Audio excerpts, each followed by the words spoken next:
And he said to me, and these were his exact words, "You remind me of Noel when he was good."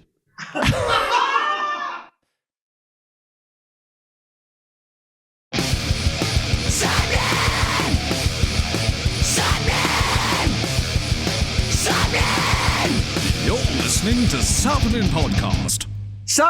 Sappenin! You are listening to episode 332 somehow of Sappenin Podcast, featuring myself, Sean Smith, and my good friend Morgan Richards. Yes, it's me, Morgan Richards. And this episode is either going to make you want to smash the gaff of a zombie nation, rob the supermarket, or dig up your old Tamagotchi. Yep. This week's guest is the very, very cool, the very, very lovely Jack Wilson of the punky indie rock and roll outfit that is the wonderful Kid Kapichi.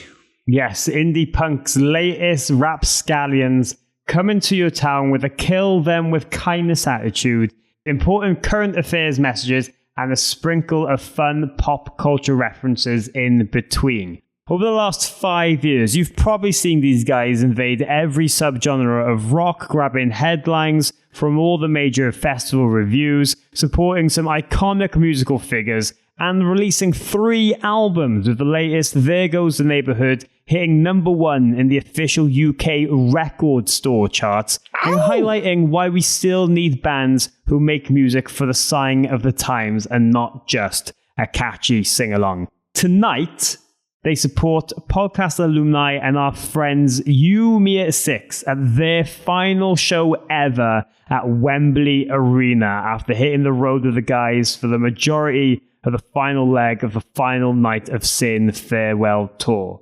We got the chance to sit down with Kapichi vocalist Jack Wilson when they joined the run in Cardiff to reflect on the responsibility of all this and trust to be a part of these shows, the state of the word punk in 2025, and tour mishaps you could only encounter being on the road as much as they are. Yes, he was an absolutely lovely chat. And here's me being honest, beforehand, before he turned up, I thought he's going to fucking absolutely hate us. And he's going to be too cool. But he was absolutely fucking lovely. He was very open to talk about anything we wanted to talk about. And they won several hundred fans that night, if not 1,000 fans in Cardiff. But they definitely won me over because I've listened to them a good fucking few times since. Check out their Arctic Monkeys medley that they did at Maida Vale online because it's fucking class. They chose all my favourite Arctic Monkeys songs to cover. So it was like I went, this is what I do for a minute. Oh, they've done it. But yeah, what a fucking lovely boy Jack is. What a fucking great band they are. Yeah, fuck, I love them. They're somewhere between the Jam, the Clash, Oasis meets fucking punk rock, and I love it. I love it. So, yeah, thank you very much to Jack for giving us the time. We had a fucking blast. Sorry for our Welshness. It's like if they just picked all the bits of the things you described that you like the most and put them together. I think they were made to please you. Yeah, in a way. I think so. Yeah, if they're a bit more shouty, or I don't know, get a fat wanker from Wales on to do some shouting on a song, I reckon they will tick all my boxes. Basically, I've just said, get me on a song and you will be my favourite band. So, did you ever have a Tamagotchi? Did I have no, I don't think I had. I ever had a Tamagotchi. I think I was already too old by the time they came out. You're never too old for a Tamagotchi, man. There's people that are screaming at you right now, you saying those words. That's not true. Get in touch with us at Sappenin Pod on Instagram if I have upset you with my I was an adult by the time Tamagotchis come out comment. Yeah. Take a selfie listening to this with a Tamagotchi in your hand if you've got one. Because throughout this I bet you absolutely no people whatsoever post in their story a view of them holding up their phone, listening to our podcast with a Tamagotchi in the other hand. I bet you that doesn't happen. I will give you, Morgan Richards, 20 English pounds if somebody does that. I don't believe it's going to happen. Stevie, you said that now. So if I pay someone a tenner to do it, I get my money back. And I was going to say £100 if it doesn't happen. So we'll pay someone this way. Anyway, at Sappenin Pod on Instagram is the best place to keep up with all this absolutely mayhem. And if you want to get involved with even more behind the scenes, just magic, malarkey, secrets, go and check out our Patreon at patreon.com/Sappenin. Over there's a whole community of people that get involved and make this podcast happen each and every week. And if you sign up now, we're trying to put out some new merch in time for festival season. You get exclusive discount codes and the first chance to buy any of that. And you just get to support us. Look, I'll be honest with you, we desperately need some new XLR cables and stuff for microphones. So please come and help us out. It's cheaper. Yes. Signing up to the Patreon is cheaper than buying your partner a coffee. Yes. But we're not your partners. So yeah. No, but we bring you joy. I tell you what, you don't have to join our Patreon if someone from Shure gets in touch with us and just sends us all the mic stuff we need. But they won't do that because God knows I tried when the blackout was about, because I went through microphones like they were fucking made of air. Oh. So yeah. Anyway, let's get on with this fucking episode. This is the fantastic Jack Wilson of Kid Kapichi on episode 332 of these bastards we've been allowed to make. That's mad, isn't it? Anyway, here's fucking Jack. He's fucking cool. Check out his band. If you don't like him, there's something fucking wrong with you. Sappenin! As you can tell, I had a very, very strong coffee before recording.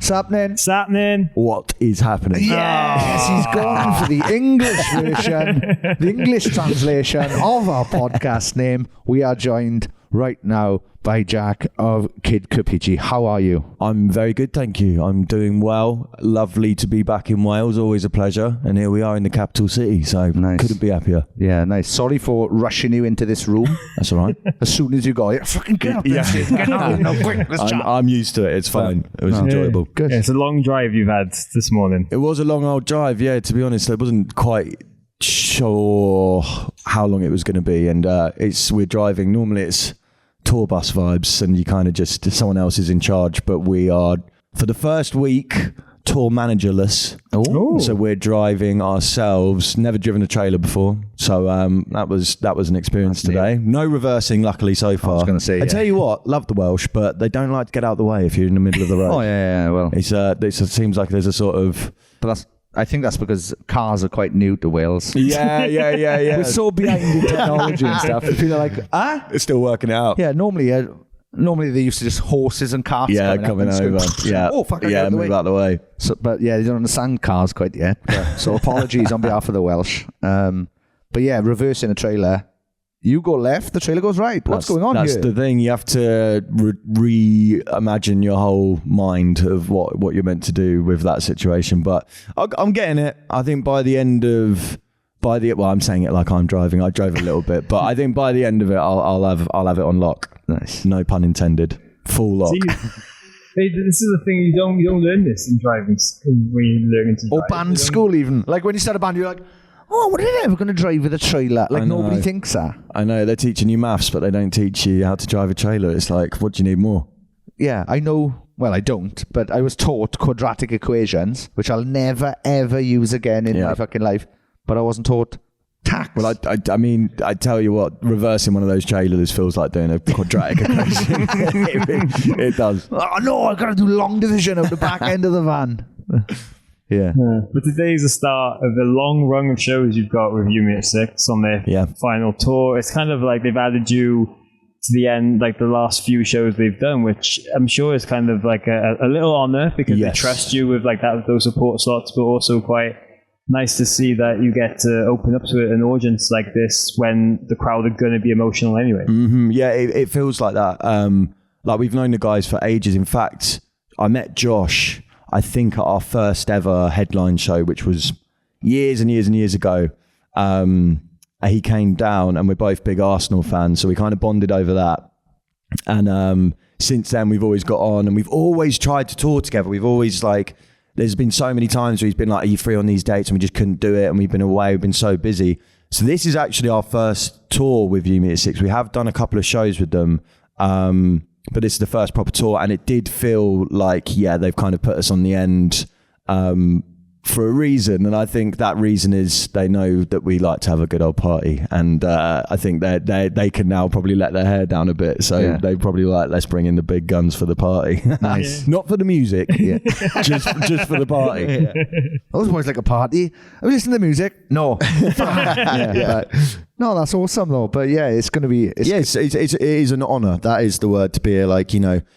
What this band means to so many people and all of their fans. And, we see that all the time. And it's to be playing, to be finishing up at Wembley Arena as the final band that will ever support them it is an honour. It's a real honour. So, chuffed to be here and really looking forward to it. And we feel the gravitas of the situation because it is the end of a massive era, stuff that I grew up with and many of my friends. So it's, we don't take the situation lightly. Nice. Have you played like a Wembley Arena before? We did actually do Wembley Arena once before with Nothing But Thieves. It's not our first time. Good. But I don't really remember it at all. It's partly because I was very drunk, but also partly because it's just such a mental thing to try and comprehend. So I think you kind of just blur it out in your head. So I'm looking forward to this time actually hopefully soaking it in a little bit more if possible, if that is possible. Yeah, that's what I was going to suggest in case you hadn't before, is because for that very reason, because I know what it's like, just you go up and you go do the show, and then that's the quickest 30 minutes ever, and you're like, fuck, we're off. We're done. I just played Wembley Arena and I don't remember a second of it because I was worried the whole time. Yeah, that's it. Luckily we don't get too nervous or anything.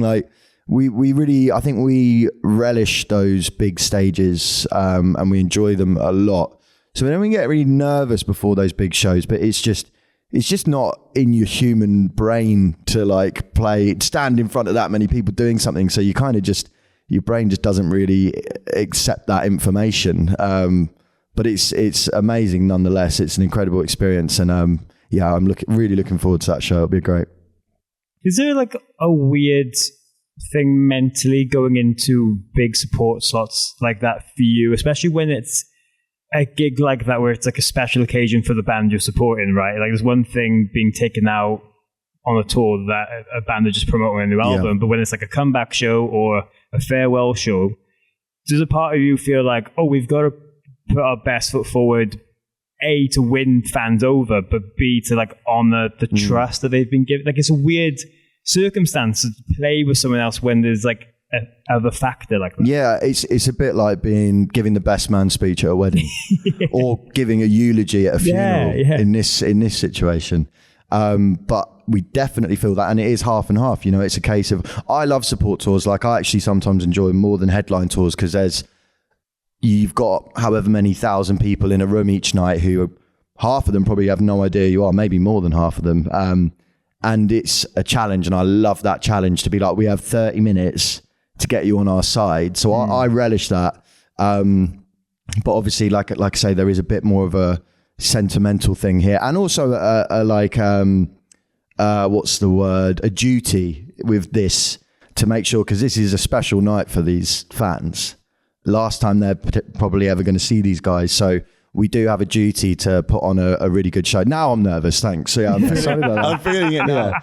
But no, it's all of these things I think add to the excitement, of the situation rather than nerves. I love that our questions are getting more and more intent, we're lurching over. No, but seriously, have you thought about how many thousands of fucking people? Yeah, I don't think you're thinking about it. I told you, you haven't quite considered it. Let me tell you. No, last night I started a chant, don't break up.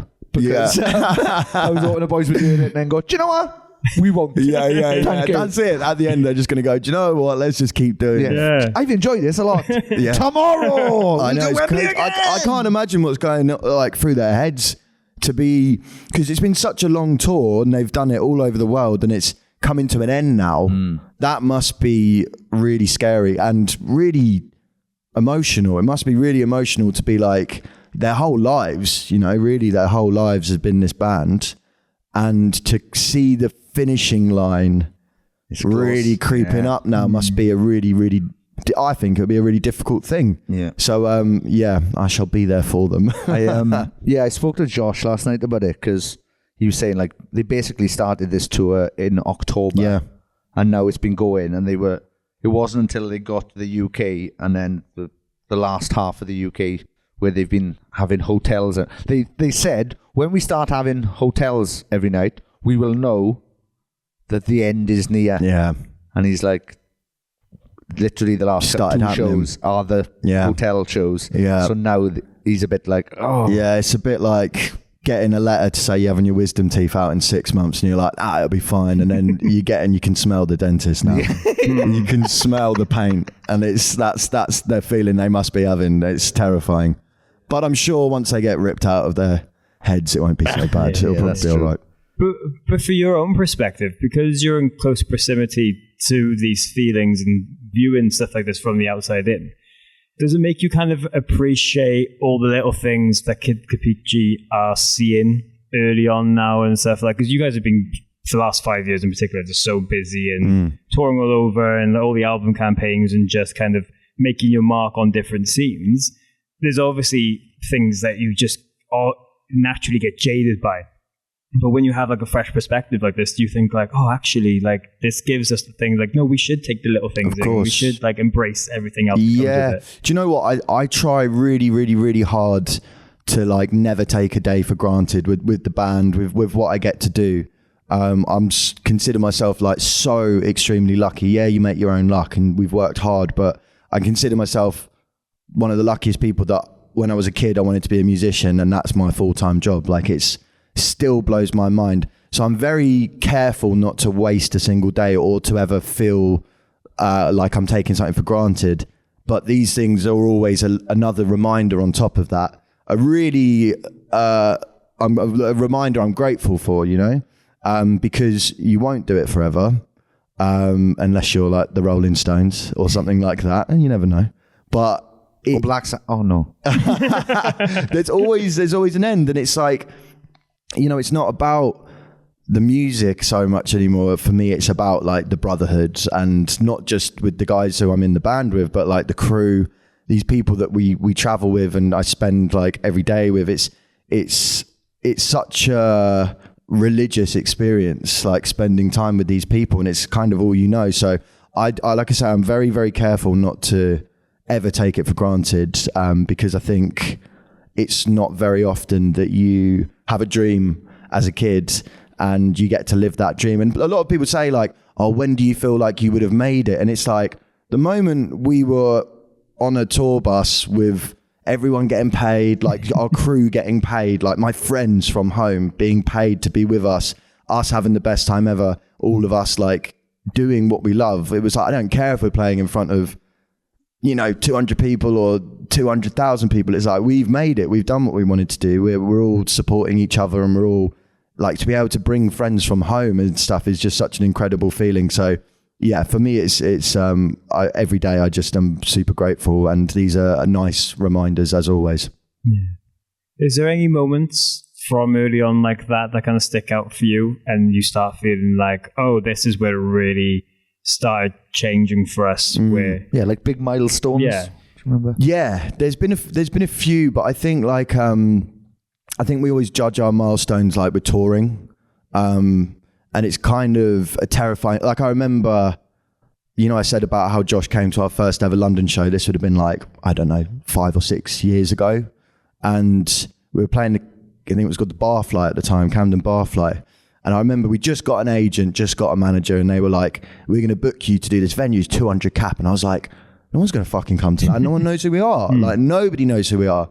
And we did it and we sold it out. And then I remember they were like, you're going to do Moth Club. And that's like 400 people, did it, sold it out. Scala, 700 people did it, sold it out. Coco sold it out. Kentish Town Forum we did last time, which is like 2,000 or something, sold it out. And it was just, they're the milestones when you go on tour. And every single time I have the same thought process. Nobody's going to come to this. This is too big of a jump. How are we going to sell 1,500 tickets in Manchester? Like, no one knows who we are.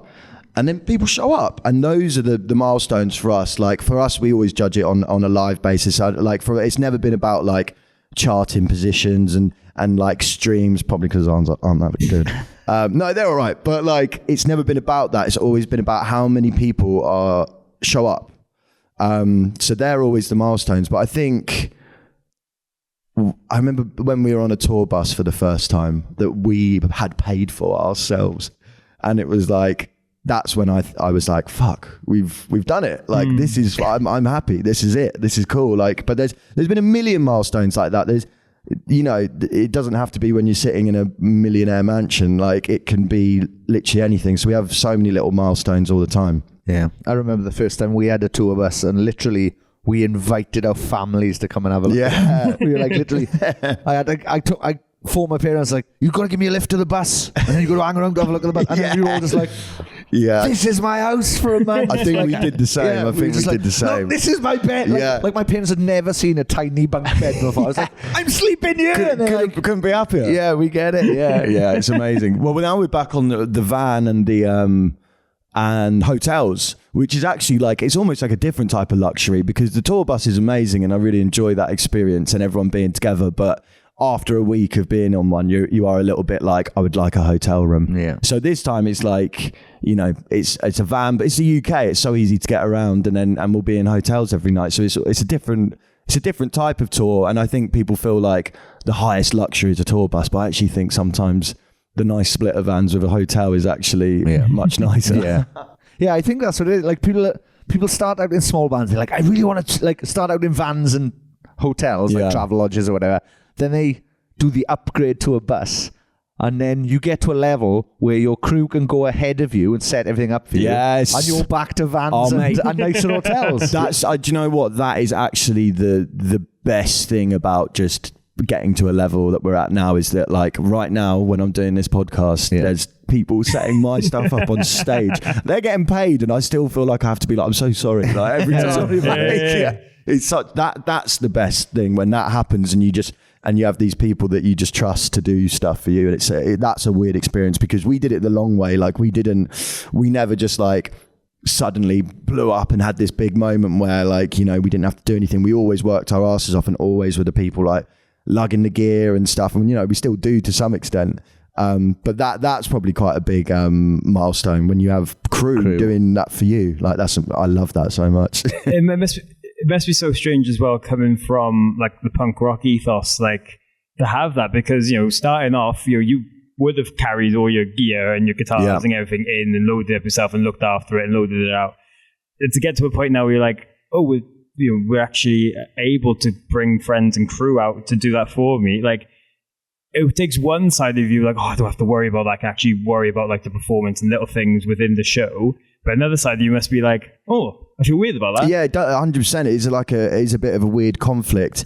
But I guess if you treat people correctly, then you don't really feel like that. And we are best mates. Like, we are the best mates. And I think that is the punk ethos of, you know, what we've always done, in the sense of we will work with our friends. And a lot of these people that are our crew now weren't necessarily like guitar techs and doing all of this stuff beforehand. Like, we brought them along with us from the start, probably getting paid nothing. And then, you know, we'll give them 20 quid here, 50 quid here, to a point where they're professional techs now and stuff and working for other people.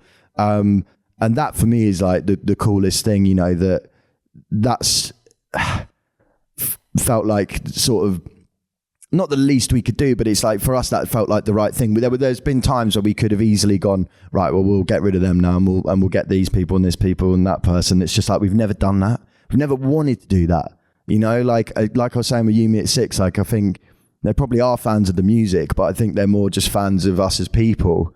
And that's kind of how I see touring. It's like whenever we bring touring bands on tour with us, it's like, who do we want to spend a month with? Yeah. You know, and it's the same with crew. I just like, who do I want to spend time with?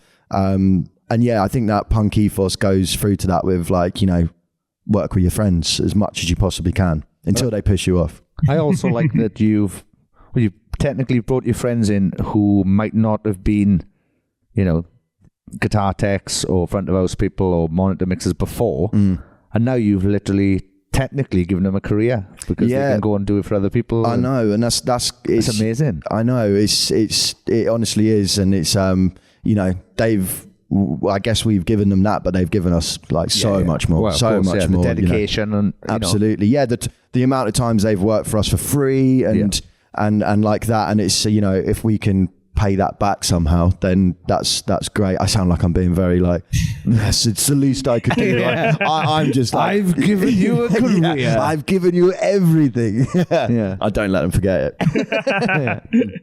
Well, we're talking about punk ethos as well. This is a very broad question, but I wanted to get your take on what punk is in 2025, right? Because it's a genre of music, but I mean in the sense of when people call a band punk these days, you never know if it's because the shows are crazy and you don't know what to expect. If they are like a DIY band where they do everything themselves, if it's a fashion thing. Yeah.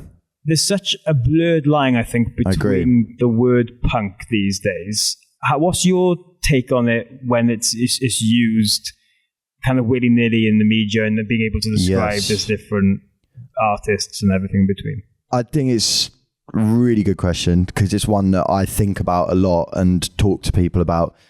Because if I say to someone in their 40s or 50s, oh, we're in a punk band, they think we're going to sound like the Sex Pistols. And we don't sound like the Sex Pistols. So then that begs the question, well, what is punk? What makes a punk band? And I think it's an attitude, a way of, you know, I think it is still grounded in anti-establishment. I think it is still grounded in questioning what is going on around us. I think it's grounded in community, I would say, is like a big one for me with the word punk. Like where we're from, Hastings, like we always say it's a very like punk town. Well, how would you call a town punk? Like, what does it wear? Doc Martens or, you know, like whatever. It's just, it's a vibe of kind of like, you are welcome, but if you try and tell me how to do it, fuck off. That's the attitude, you know? And I also think that like with the punk thing, I never refer to ourselves as a punk band. I think you have to be called that by other people. Do you know what I mean? It's almost like a badge of honor that I feel like holds a lot of like, I think I have so much respect for that, you know, so that I wouldn't ever be like, in the early days, we're a punk band. It's kind of like you need fans to kind of genreize you as that, and like media to kind of call you a punk band. I wouldn't feel comfortable saying it about myself, if you know what I mean.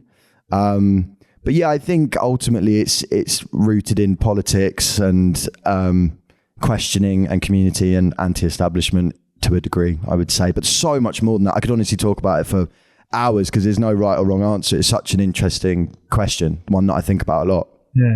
Yeah, and it's got to be strange as well, like in between this tour, you're doing a show with Sex Pistols and Frank Carter, and you've toured with Frank, you know, the Rattlesnakes and stuff before, and again, it goes back to that trust, but it must then mean more when you're like, oh, well, the punk OGs are getting back together and taking us on board, so we must be doing something right in their eyes with that word. Yeah, it's mad. Like you say, Frank is has always been like, well, I think he probably gave us our first ever chance, really. I think if it wasn't for that, we might have still done stuff, but I think, you know, in life you probably get 2-3 breaks, maybe. That's what I've heard, apparently. And that was definitely a big one for us. And we're still feeling the benefits of that, like, alliance that we've built together. And like you say, he is like a punk OG, you know, and the Sex Pistols. So it's incredible. But yeah, it's validating. It's definitely validating to do that. Yeah, Frank's been great for us, and I think we've done 2 or 3 tours with him, and then and then now the thing with the Sex Pistols. So it's we owe a lot, and again, that's the punk thing, isn't it? Like, do you know what I mean? You kind of giving people a step up where you can, and helping people. And he could easily take loads of different bands and get anyone to do that gig. Anyone could do that gig, but he asks little old us. So it's like that's the punk ethos for me again. I love him. I think he's finally in the role he was born to do. He is. I remember like early Gallows in like fucking 2008 and stuff like that, and I was like, oh, this guy should have fronted the Sex Pistols. Yeah. Like, he was born to front the Sex Pistols. And then the Sex Pistols went, ha ha! Yeah. Jesus Christ, we found him. Yeah. It's crazy. Well, you know he's good because all of these diehard Sex Pistol fans that go into these shows and nobody is leaving disappointed. Yeah. Everybody I've spoken to after those shows, because I've gone to a few of them myself, and everybody's just like, couldn't have higher praise for Frank. Yeah. And it's because it's difficult, isn't it? It's like, is he going on stage being Frank, or is he going on stage being Johnny Rotten? You know, and I spoke to him about this, and I was like, what do you do? And he said he kind of had to work that out at the start. Like first show, it was very like, I'm just going to be me. And then he was like, okay, this time I'm going to try it and see what it's like if I played John Lydon. And then he was like, found this sort of amalgamation in the middle where he's a bit of both. Frank started selling butter. Was he? He's vegan, isn't he? I don't know. Fucking hell. So it's like, that's a challenge. That's like, I couldn't imagine a more intense, nerve-wracking thing to be asked to do, but at the same time I agree, like, born to do it. 100%. Yeah, it's his final form. It's like, Charizard. He's fucking leveled up. Like he's ding ding ding ding ding, like Mario when he gets a fucking star. He's just he deserves it, man, and I'm really happy for him. So big up Frank, well done. Yeah, all the Carters. All the Carters fucking deserve stuff. Johnny, Rich, fucking Steph. I love them all. Yes. The Carter family. They're a good family. They're a great family of lovely, wonderful humans. Yeah, I had a croissant with Frank's mum in Lille. Nice. Ooh. There you go. That's my claim to fame. Very good. Wow, there we are. My claim to fame is auntie's Facebook photo is me and her. Is it? Yeah. Oh, nice. we met a download years ago, like when Gallows and the Blackout were doing stuff together. Must have been a good picture. Yeah, Auntie Marie, she fucking loves a bit of Sean. So every now and again, she just fucking DM me as well every now and again, just be like, oh yeah, all right. Like, nice, how you doing? Right. Yeah, how's it going? Just mad, like just slightly part of the Carter family. I'm trying to get in there. Yeah, adopted now. Sean Carter, you'd be after this. Sean, what? No, thank you. That's Jay-Z, innit? Jason Z, his real name is Sean Carter. It is, isn't it? Yeah, something like that. Jay-Z, like. Make your own conspiracies at home, folks. Oh no! Please don't. I want nothing to do with it. No Diddy, none of that stuff. Thank you. But like with that ethos as well, like when we're talking about milestones, right? And I think in this industry, people take the weirdest things as what actually works and what doesn't, and they can flip it depending on the band and whatever they want to portray. But like you made the comment about like streams and stuff, and that is such a thing industry people look at these days. But I found it mad that like your last record, you got number one like an award thing because you sold the most in record stores that week. Yeah. And it's like, surely to a lot of people, that would be the thing. We're like, oh, well, they sold more records than anyone else. Yeah. Well, the charts is broken, really, isn't it? You know, so it's, and it depends how you measure success. You know, a record label will measure success by how many zeros you're making them and you know, and how many streams you're getting, and they will constantly try and convince you that that is how you measure success. For me, it's not, you know. You can do both, you know, and like, you know, don't get me wrong, we do have a record label and everything goes well and things are great, but I don't ever look at how many streams we're getting or how many views we're getting on YouTube or, you know, how much money we made on this thing. Like, success for me is much more about how many people are in the room, and like I've said, like that's success. And success for me is like seeing, not to get too gooey, but like seeing communities of people come together that wouldn't usually over your music, meeting each other, friendships blossoming and relationships blossoming because of something you did. Like, that's fucking nuts to me. And like, again, like someone said, I think we were doing an interview with maybe Kerrang for the last album, and they were like, oh, do you think this album's going to like start a revolution? Which I thought was like such a lame question, because it's like, what can I say other than no? But I was I think you'll find this is going to be the number one album that sorts all of the world's problems out. but it's like, there are little mini revolutions, you know? And some of those are things like kids listening to your music and finding out something about themselves, or maybe like even people who have very different views from their family and have maybe felt like they don't know how to articulate things in a way that makes sense to them. And sometimes, because I know that's what music does for me, like when I listen to something and you hear something that's, I've always felt that, I've always thought that, but I've never quite known how to say it. And I think you see stuff like that happening all over the place, and people feeling more comfortable in their own skin. That to me is like, that's the success for me. Again, not to be too gooey, but I genuinely, that's a great like, answer. Yeah, I think that's for me. And if you build those sort of fan bases, they're real. They're real. It's not like this sort of TikTok thing where everyone's there to hear 7 seconds of one song in an hour-long set. It's die-hard fans that are there every day. They know you. They know your lives, like, and we know them. And it's when you build a fan base like that, it's very hard to dismantle it, you know. So that's the success for me, for sure. How do you find the TikTok thing and all of this TikTok stuff going on? We refuse to do it. Good. Yeah, me too. Yeah. Like, I remember when we first signed our record deal with Universal, so we were a bit like, there was these conversations like, okay, well, are you happy to do this and this? And I just said, like, I just don't think no one's going to believe it. Like, do you know what I mean? It's not us. And I don't think it's going to work for us anyway. Like, I don't think there's any benefit of us doing that. I have no problem with people who are successful on TikTok and bands who do. I think it, like, I know bands who are forced to do it and it fucking does their heads in. And it's like, yeah, it does feel a little bit like, and this is no diss to them, like they're made to do it. They don't want to do it. Like, it feels a little bit like, you know, selling your soul. Like, hey, everyone, do this new trend. And it's just, yeah, do you know what I mean? Cringing at the thought of it. And it's just like, it wouldn't be authentic to us. And I think authenticity is so important. And you can smell when someone's not authentic a mile off. Yeah. So yeah, I've always steered clear of that, if I could. I've seen older bands like that inspired my band doing it, and I'm like, oh, yeah. I know that's fucking hurting you inside to do, like, hey guys, I'm pretending to be happy today just for this 7 seconds. Anyway, check out our new single available on this streaming platform that's not going to pay us enough. Like, it's like, awful. Yeah. But it's like, I feel bad for them. Like, it's not their fault. No, like, it's again, it's labels and stuff. It's just sad that the industry kind of is forcing people to go that way. So just throw everything at a wall and see what sticks. Yeah. And they just think, oh, well, that worked for Lola Young, so we'll get this like group of 35-year-old guys in a punk band. I don't know why I said 35 or any 30. Group of 30-year-old guys, late 20s.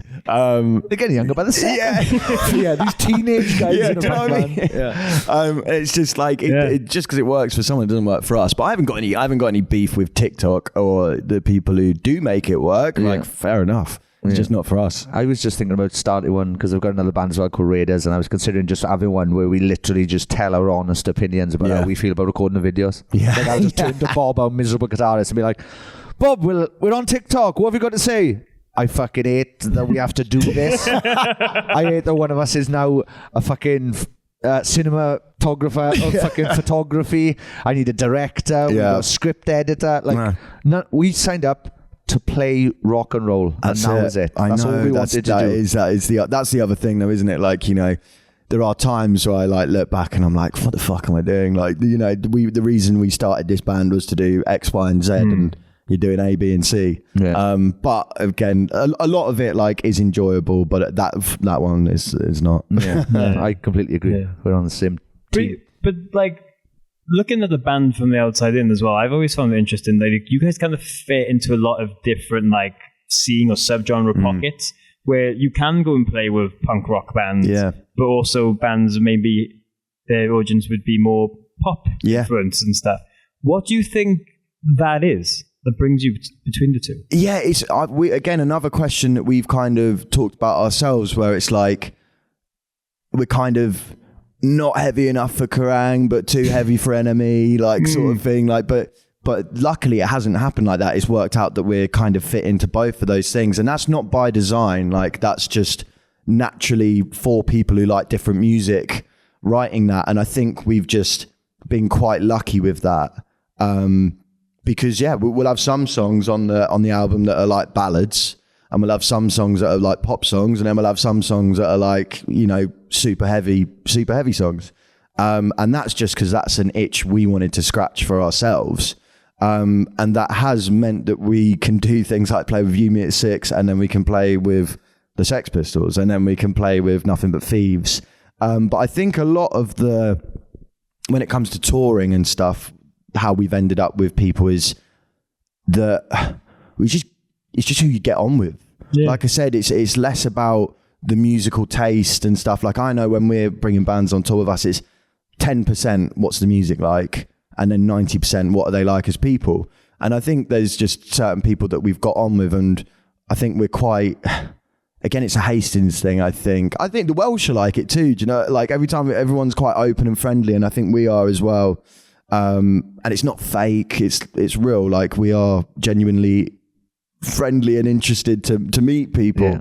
Yeah. So I think just because of that has helped as well. But yeah, we do. I think it's, like I say, not by design, but lucky that we have kind of crossed over into that. Because again, not to go on about this too much, but my favourite bands are bands that do albums where you do have a really varied range of songs on each album. Like, I mean, look at the Beatles, like, just to go back to like that level where it's like, you never know what you're going to get. And like the Libertines, and even bands like Wolf Alice and things, where they would have some like really heavy songs and then just complete pop songs as well. And I think you get told to try and not do that, and like just do your thing and like really like hammer that in. But we've never wanted to do that. We've always wanted to kind of push the boundaries of what Kid Kapichi is.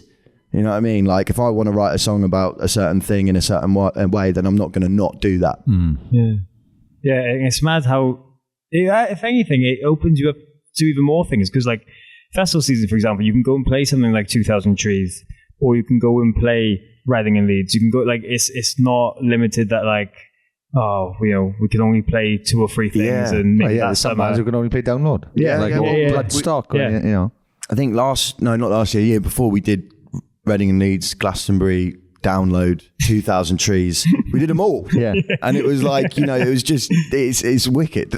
You just do all of them, you know, and it kind of, but we'll tailor the set. Do you know what I mean? Like, if we're playing Download, we'll do half an hour of our heaviest songs. And if we're doing Reading and Leeds, we'll do half an hour of Bucket Hats.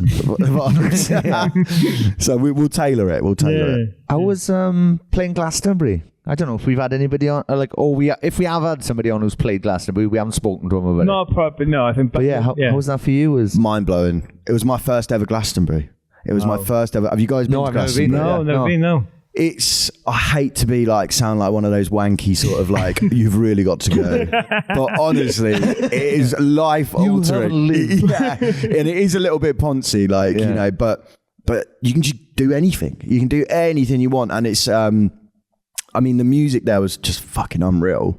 It's really well run, really well organized, but there is a sort of magic in the air. I don't know if it's that location, like where it lies in that part of England. Just people throwing DMT in here. We're just walking around. We're all going to have a go. Well, I remember it because I was like, well, I don't remember it, but I've been told. Elton John was playing. I can't remember. It was a Sunday night maybe. And I would stayed out till like, I don't know, 9 a.m. or like later. And I woke up on the grass with the sun on me at 5 p.m. And I was like so sunburned and dehydrated and with the worst horrible taste in my mouth. And just everything was going wrong. And everyone was like, we're going to see Elton John. And I was like, I can't do it. And they were like, mate, you're the biggest Elton John fan. Like, you can't not do it. And I was like, honestly, I'd never felt this bad.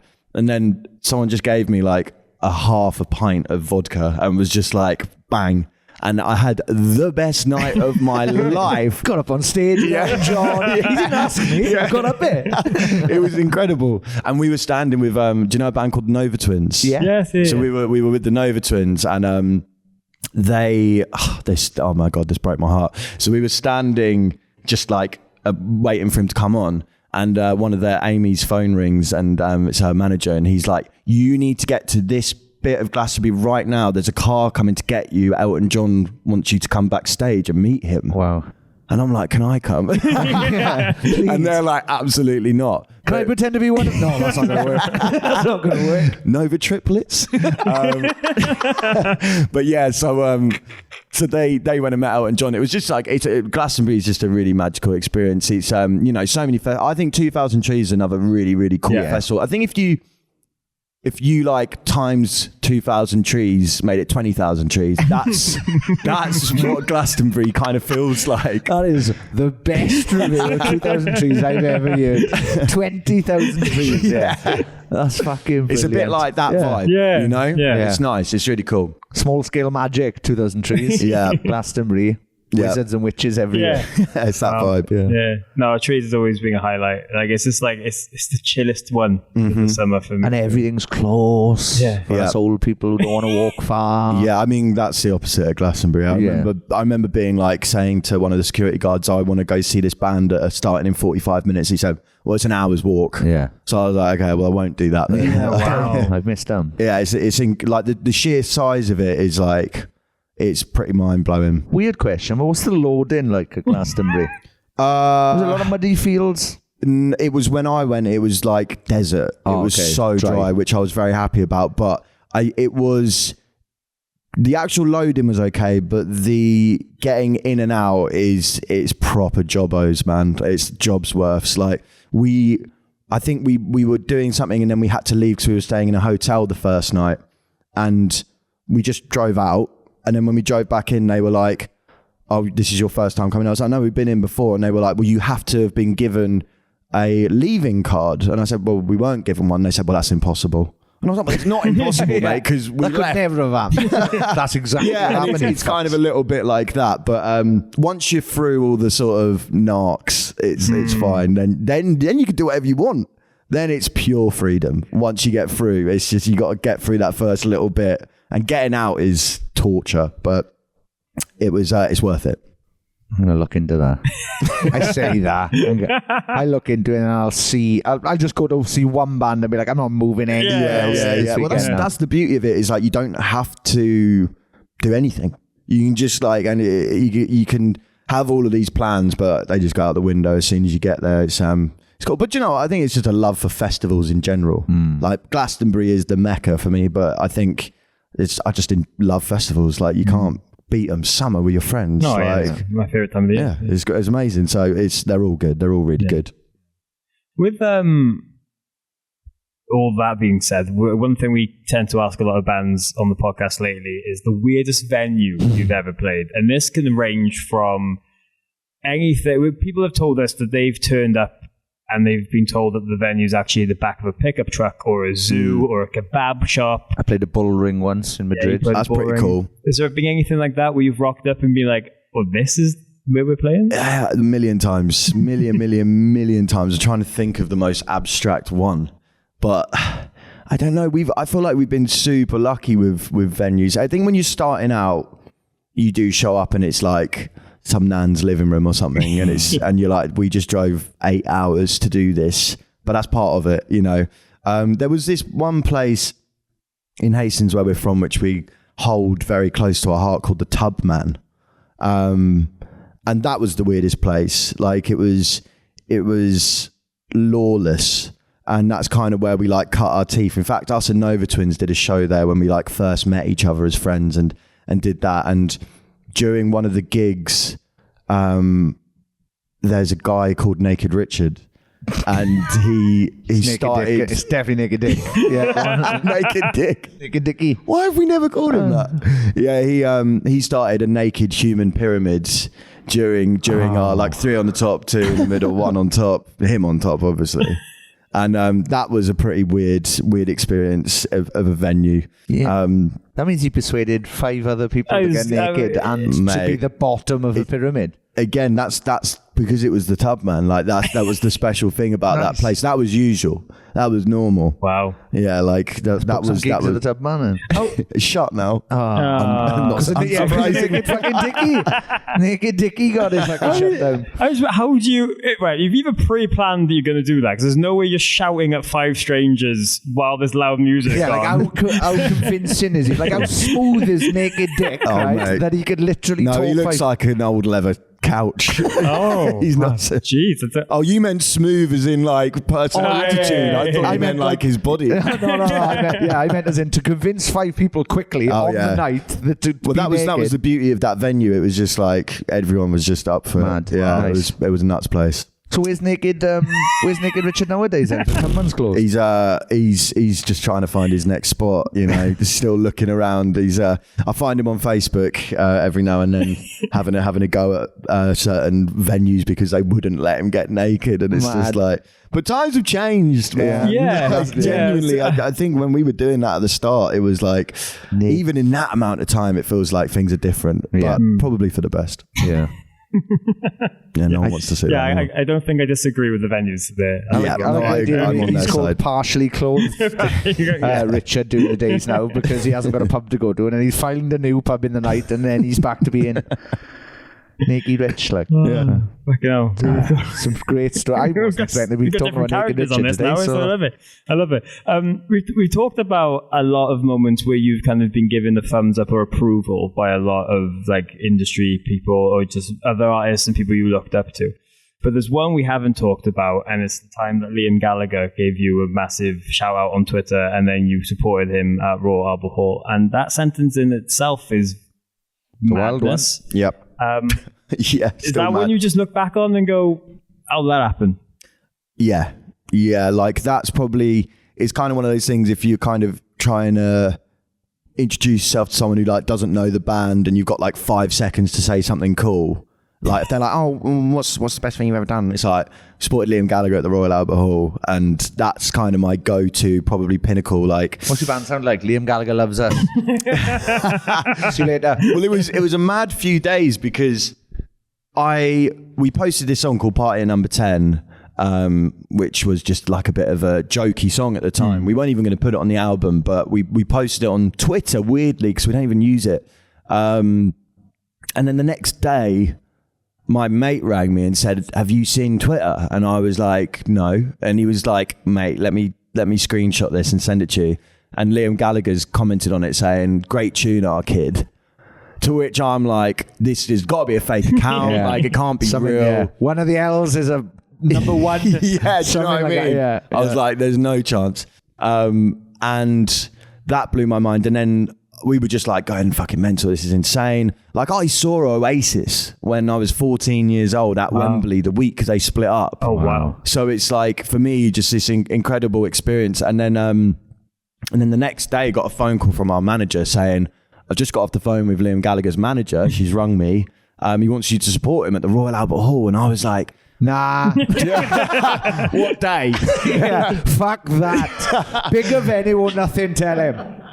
And it was like probably one of the most iconic English artists in the most iconic English venues. So it was like 2 birds with 1 stone, absolutely incredible.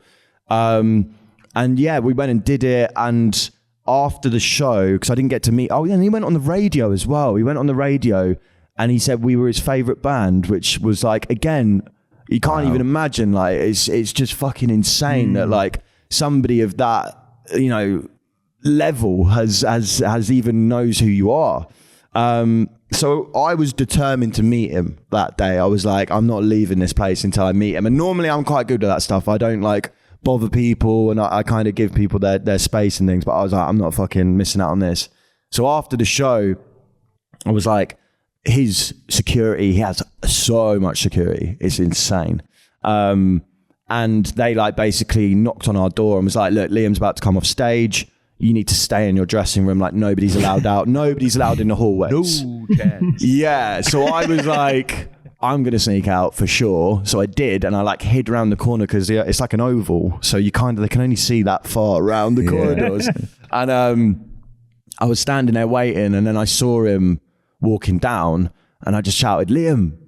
And he didn't hear me, and I was like, this is so awkward. I was like, right, I can't let that be it. So I was like, Liam, Jack, Kid Kapichi. And he looks up when he like fucking catches my gaze, and he like just comes straight over to me, gives me a massive hug, and he was like, mate, thanks so much for playing. And I was like, honestly, man, I couldn't thank you enough. And he said to me, and these were his exact words, you remind me of Noel when he was good. And I was like, wow, like the rivalry's real. And then he just said, he just was really complimentary. He said, I love that New England song. I love that Party Number 10 song. And it was the day that Taylor Hawkins had died. Oh, wow. From the Foo Fighters. And I know that they were friends. Yeah, and like yeah. he was, and I just said to him, look, man, I'm not going to take up much of your time. And I said, I'm really sorry about what happened with your friend. And he was just like, thank you so much. And I said, look, I'll let you get on with your evening. But honestly, it's, made my life. Thank you so much. And he was just, couldn't have been a nicer guy. Because everyone thinks he's going to be this like, I mean, we're all old enough and wise enough to know it's, 50% an act. But he couldn't have been a nicer, more welcoming. So good to hear. Yeah, he was a legend. That. Really loved it. I would have done the exact same thing as you. There's no way someone's going, stay in your dressing room. He's going to walk back. I was like, well, I'll have the dressing room door open. I'll have naked Richard. And I'll just be going, Liam! As he walks past, Liam! And he'd have to look for a second. I'm with naked Richard. He's going to go, what the fuck's going on in here? We're friends. That's what I would have done. Yeah, there was no chance. Yeah, There's no chance I was going to do that. Stay in your dress. Fuck off. There's been times before where I wish I had done it to certain people and I haven't, and I regret it. Yeah. Okay. And I was not going to let that be one of them. Josh Homme, I was like, just stood next to him and I just didn't say anything to him. And it was just giant like, man. Yeah, I was really like, I remember saying to one of the guys in the band, I was like, we should ask him for a picture. And he was like, no, we can't.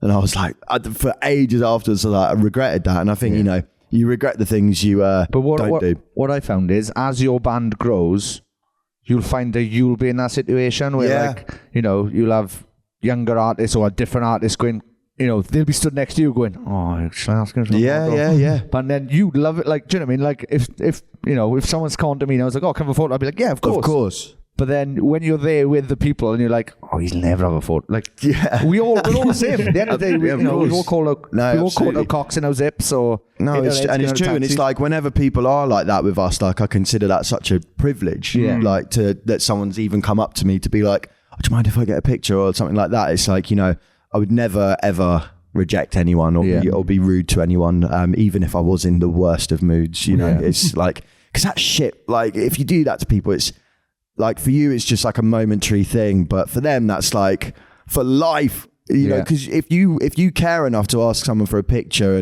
or whatever, like you obviously have some form of attachment, like and to disregard that is such a rotten thing to do. Do you know what I mean? 100%. No, that Liam story is brilliant though. The fact that he said that, the no comparison to that's what you wanted. That's like the dream. And you brought him up. I haven't got to say anything. That's the do you think I'm better than Noel?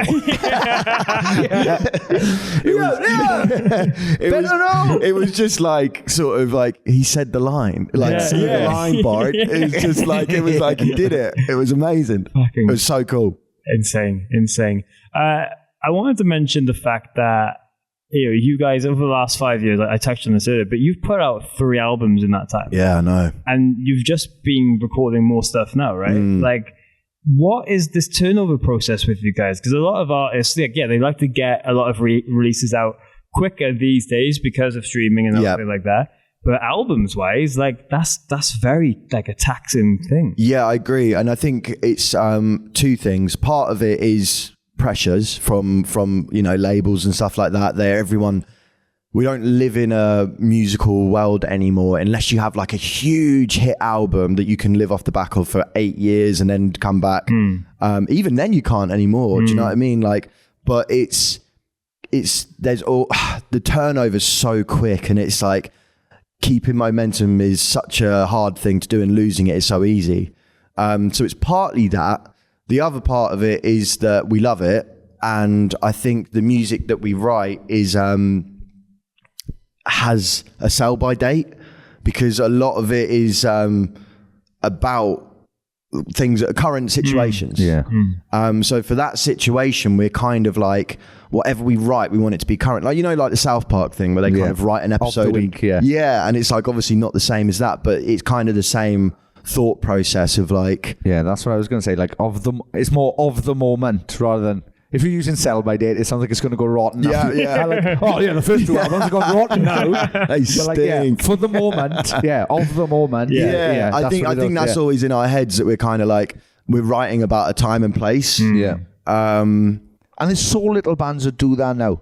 Like, there's so many bands who just seem to write or make their songs so vague so they can, either stand the test of time or get big because they're vague. Yeah, absolutely. So no, we've always stayed away from that. It's I think that's part of the reason why we do it. And I don't know really. I think we've just kind of like done it. Like I haven't really thought about it. It's just happened. But the new stuff we've been recording is very different. I think people are going to be surprised pleasantly. Some people won't like it, but I think that's again. I like that. I would rather get a 1-star or a 5-star review, not a 3-star review. What's the point in that? So the new stuff that we're working on, that we are taking our time with that, and that won't be out anytime soon. Because I think we've paid our dues to the machine for a bit. So we're not rushing this next thing, and it's much more like, it's the first album we've ever done. Like, 'cause I do the lyrics with Ben as well. But it's the first album we've ever done that is about me or about ourselves. It's always been about looking outwards and what's going on around us. And there's still elements of that, and there's still a lot of social commentary and things, but it's definitely a more introspective album. So for me, it's been like a totally different experience writing that, and one I've really, really enjoyed. But we'll see what people think. We're not going to rush it. Are you working with a producer on that then, or are you doing it yourselves? Or haven't picked anyone at the moment. Okay. We've almost finished writing it, and we've basically demoed every bit of it. Like, we work really hard on our demos so that when we go into the studio, we use a lot of that stuff. Sometimes on the last album, like, we just used the vocals I did on the demos and stuff like that, and that's kind of how we like to do it. Like Ben, who's the guitarist and sings in the band as well with me. He's really talented producer. So because of that, we're super lucky that he can kind of help in that way. But we haven't picked anyone yet. But it will get to that point, I think, in a few months where we'll need to start thinking about it. Have you worked with a producer who's like very chop changey, who will tell you what's best, or have you always kind of just gone in with the songs, the structure they are? In the early days especially, and we really needed that. Remember, we worked with this guy called Kevin. I can't remember your surname, Kevin. Sorry, Kevin from Hastings, and he. I remember we went, and he was like the band, and he was like, "Let's get into a room and perform all of your songs." And I think we played him like 15 songs, and after it, he said one of them is good. He said that, like, this is before we brought anything out. He said, one of these songs is good. And I remember driving home with Ben going, we're fucked. We've got nothing. We're done. Like, and do you know what we did? We sulked about it for a couple of weeks, and then we went, he's right. Let's fucking get better at writing music. And we did. And sometimes you need someone to give you that advice, as much as it hurts, to say, this isn't good enough, I'm afraid. And that one song that was good enough was like our first single, and then we moved on from there, and we ditched everything else. So nice one, really, Kevin. Yeah. And then obviously when we worked with Dom from Nothing But Thieves, he did the last 2 albums. He's a genius. Like, I feel like I'm throwing that word around willy-nilly now, but he is a proper genius, man. Like, he did their album. Do you know what I mean? Like, he worked with other people, but he's like the brains behind so much of their stuff. Like, Welcome to the DCC. Like, he did that album. And there's a nice choir singing outside. Choir next door. It's like the Oscars. I think they tell us to wrap up in this room. They just play music in the background. But he was, I think when you get a good producer, they make you feel so comfortable that you don't mind those changes, and the changes they come up with are so clever that you think, thank God you did come up with that. And so and they don't.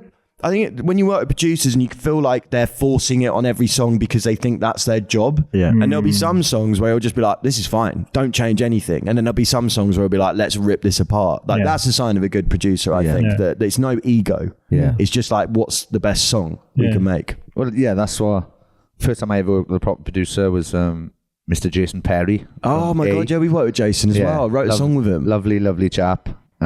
He's like, oh mate, how's it going? You all right? Did he bring his brother?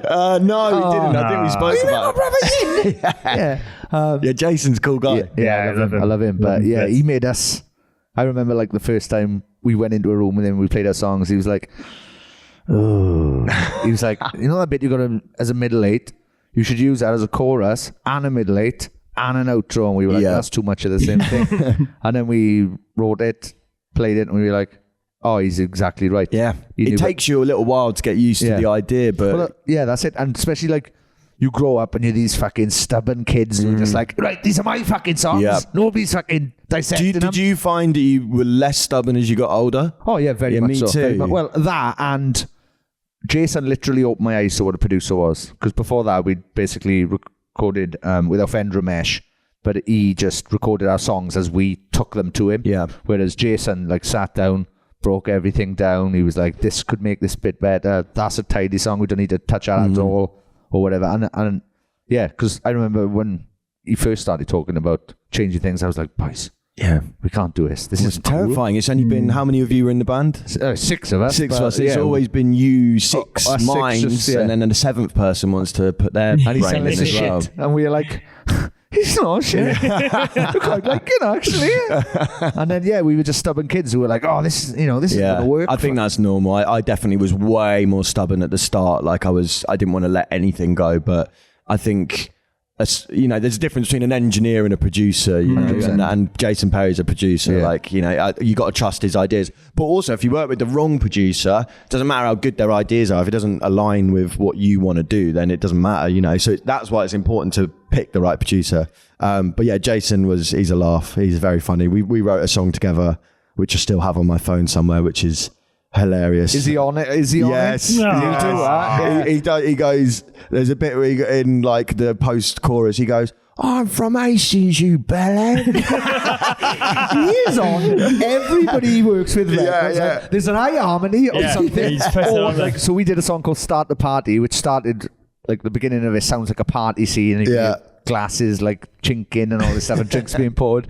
And you could hear him in the background going, yeah, that's him all over, mate. That's him all over. It's his signature move, man. I love him. He's a good guy. He's good vibes, isn't he? Yeah, he's fucking wild. Oh, fair play. We love Jason. Before we let you go, because you got to get ready for sound check and all this. They're probably on now in about 5 minutes. Yeah, probably. We've kept him here for ages. We don't want the flash mob to come in to banging at the doors. What else is like on the horizon for 2025, and what else can people really expect from the band now just coming up? Yeah, so we've got this tour that we're doing with You Me at 6, obviously Royal Albert Hall with Sex Pistols. In between those shows, we're doing a really intimate run of B markets. Is that what you would call them? Yeah, places we never played, like nice. Sort of, like Essex and Blackpool, and just places we never really made it to. And we're doing some like super small venues, sort of like 300 to 500 cap venues in those places. So we're doing that, and then we've got a really, really busy festival season, which I'm excited about. A lot of UK ones, but also a lot of European ones. So we'll be busy from the end of May until autumn doing that. And then we have got plans for the autumn and the winter, but I can't say what it is yet. And I think new music will begin to drop around the end of summer, I think, if everything goes to plan. Fingers crossed. So yeah, busy year, lots of touring, new music coming your way, and good times, I hope. Yeah, lovely. It sounds it. Well, dude, thank you so much for taking the time. It's been lovely to meet you. We'll have this chat and everything, and yeah, looking forward to the set tonight and just everything you've got going on. Thank you very much. Cheers. Thank you. Meeting you. Thank you very much. Nice. That was fun. You're Yes.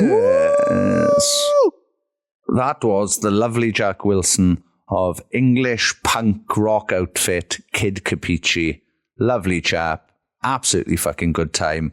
What a lovely time we had spending 2 days at Cardiff University with the Umi at 6 and friends. Yeah, it was very, very nice few days. Very emotional few days, seeing loads of old friends and familiar faces just kind of celebrate a death of a band. It's still a weird thing. Still a weird thing going on. But it's also a big celebration of just that kind of time in music and the seeing and how we've all grown up listening to bands, and then being able to get Jack on to talk about that and just stuff they've been up to is very nice. It's nice to see that Umi 6 are going out while highlighting friends and also highlighting bands that they think deserve that spotlight. And tonight at Wembley is going to be very, very emotional. It's being streamed live. Go and check out Umi at 6. If you're listening to this on Friday, if you're listening to this on Saturday, you fucking missed it. Yeah, you did. You're a bastard. But what can I say? Yeah. Fucking hell. That's the words of Morgan Richards. But no, it's a magic time. And obviously, you got to support. By the time this is out, you would have supported Umi 6 twice on this tour in Cardiff at Brixton Academy. Yes. Yes. So basically, I'm talking in the past about a show that I'm doing tomorrow, which was technically, when this comes out, 2 days ago. Yes, it went very well. I am not angry that Brixton Academy took 25% of our merch, but the show was good. I hope. I don't know. I don't fucking know. But yeah, if you're listening to this, we played Wednesday with Umi 6, and that was our last show, the Blackouts' last ever show with Umi 6. So sad times. But yeah, we're going to appreciate it, and hopefully I might be at that Wembley show, which is April the 4th. So tonight, technically, when this comes out. Yeah, if you're listening to this on the way to Wembley, let us know. Take a screenshot, tag us at Sappenin Pod on Instagram. You could be on the tube, you might be driving, you might be on the train, you might be walking, you might be on a boat, you might be whatever thing's going to do. I'm just listing things now. Do you reckon anyone's walking to Wembley? Like literally just walking? Like doesn't catch a train, doesn't catch a fucking Uber or taxi, literally walks from their house to Wembley. I bet nobody's doing that. Yeah, there's not a lot around Wembley, is there, really, in terms of property, I guess. There's hotels, unless you live in a hotel, but then that's not your house. Oh, are they Alan Partridge? What do you mean live in a hotel? But yeah, it should be a good fucking send-off. Once again, thank you very much to Umi 6, all the boys in Umi 6, for the music, the inspiration, and the fucking friendship. I literally met them years and years ago at a festival in Abersoch, which I believe is North Wales or West Wales, or one of them Waleses I don't count as Wales. And yeah, I remember, we turned up and Max came over to us, very, very excited, with his little emo helmet that we all had at the time. And we became friends, and the rest, as they say, is history. And now it is going to be cemented in history. Tonight, April the 4th, the last ever Umi 6 show. God bless those boys, whatever they're up to next, which you might hear about soon on Sappenin Podcast. Good luck with everything, boys. You deserve the world. You are fucking lovely, lovely sweethearts. And don't break up. Yeah, that's a good message. We're all sad now. We're all sad that that's going on. Also, if you go back to, we posted a video of me doing a song called The Consequence, which I recorded with Umi 6 at Cardiff. If you go back, you can see at the end that I hug Josh and I keep saying, don't break up, don't break up, don't break up, don't break up, don't break up in his ear, to the point where he had to turn around and go, ladies and gentlemen, Sean Smith from the fucking Blackouts, just to stop me from nagging him not to break up. There's a clip on that at Sappenin Pod on Instagram. We're going to upload the whole video of that on our Patreon as well this week, so go and subscribe, please. Patreon.com/Sappenin. You get extra bonus things. You get our love even more so, and you get a whole community of people that instantly become your best friends. They're all meeting up. There's a bunch of them going to Wembley tonight. They went to Brixton. They went to Wembley last night. They're all just hanging out and having a fucking laugh together. You should do the same. Patreon.com/Sappenin. If you head to the description of this and every episode, there's loads of names there that we thank. But as always, Sean's going to give a mahoosive shout out to the elite members. Those are the lovely bastards in the top tier. I'm sorry for calling you bastards. Yes. I'm hyper. Thank you very much, Kylie Wheeler, Janelle Caston, Paul Hirschfield, Tony Michael, Scarlett Charlton, Mitch Perry, Dilly Grimwood, Nathan Croshaw, Johanna, Molly Molloy and James Bowbank, Jonathan Gutierrez, Kat Besson, Chris Howard, Amy Louise, Amy Hogg, Jerry Robson, Murray Grimwood, Scott Jones, Amy Dosa, Mayumi, Stuart McNaught, Ellen Southfield, Jennifer Dean, John and Emma, Caroline Robinson, Jenny Munster, Louis Cook, Carl Pendlebury, James McNaught, Jason Heredia, Danny Eaton, Martina McManus, Span, Gaynep. They're going to have to... I'm trying to work out if that's it. That's not nothing backwards either. Geynep.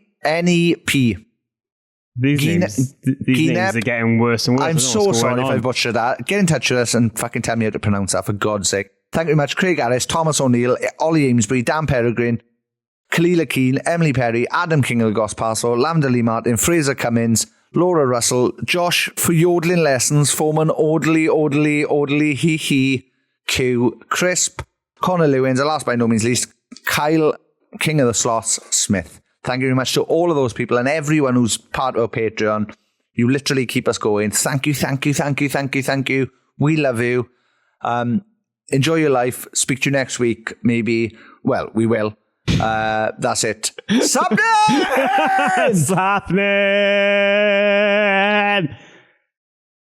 Couldn't stop myself then. Literally couldn't stop.